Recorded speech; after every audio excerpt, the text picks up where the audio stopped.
Hello, നമുക്കിന്ന് ഒരു chicken കറി ഉണ്ടാക്കിയാലോ? ഞാൻ ഉണ്ടാക്കിയിട്ടുള്ളത് ചട്ടിയിലാണ് കേട്ടോ, വിറകടുപ്പിലാണ് ഉണ്ടാക്കാൻ പോകുന്നത്.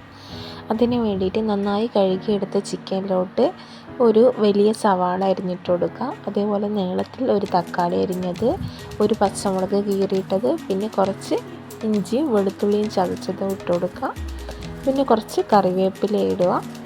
പിന്നെ ഇതിലേക്ക് ആവശ്യത്തിന് ഉപ്പും 1/4 ടീസ്പൂൺ മഞ്ഞൾപ്പൊടിയും 3 ടേബിൾ സ്പൂണോളം കാശ്മീരി മുളക് പൊടിയും ചേർത്തിട്ടുണ്ട്. ഇനി അല്പം വെളിച്ചെണ്ണയും കൂടി ചേർത്ത് നന്നായിട്ടൊന്ന് കൈവച്ച് കുഴച്ചെടുക്കാം. എന്നിട്ട് ഇത് നമുക്ക് അടുപ്പിലേക്ക് വെച്ചിട്ടുള്ള ചട്ടിയിലേക്ക് ഇട്ട് കൊടുക്കാം. എന്നിട്ട് ആ പാത്രത്തിൽ തന്നെ വെള്ളം ഒഴിച്ചിട്ട് അതും കൂടി ഇതിലോട്ടേക്ക് ചേർത്ത് കൊടുക്കാം. എന്നിട്ട് ഒന്ന് സ്പൂൺ വെച്ചൊന്ന് ഇളക്കി അടച്ച് വെച്ച് നമുക്കിത് വേവിക്കാവുന്നതാണ്. അപ്പം കുറച്ച് സമയം കഴിഞ്ഞിട്ട് തുറന്ന് നോക്കാം. ആ സമയത്ത് നമുക്കൊന്ന് ഇളക്കി കൊടുക്കാം. ഇനി ചിക്കൻ നന്നായി വെന്ത് വരുന്നത് വരെ നമുക്കിത് അടച്ച് വെച്ചിട്ട് വേവിച്ചെടുക്കാം.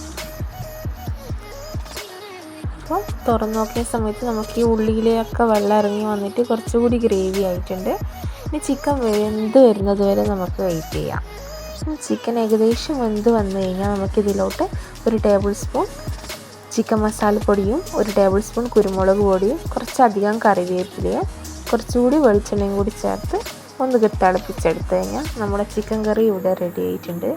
നല്ല ടേസ്റ്റി ആയിട്ടുള്ള ചിക്കൻ കറിയാണ്. വളരെ എളുപ്പമാണ്. കുറച്ച് ഇൻഗ്രീഡിയൻസ് മാത്രമേ ആവശ്യമുള്ളൂ.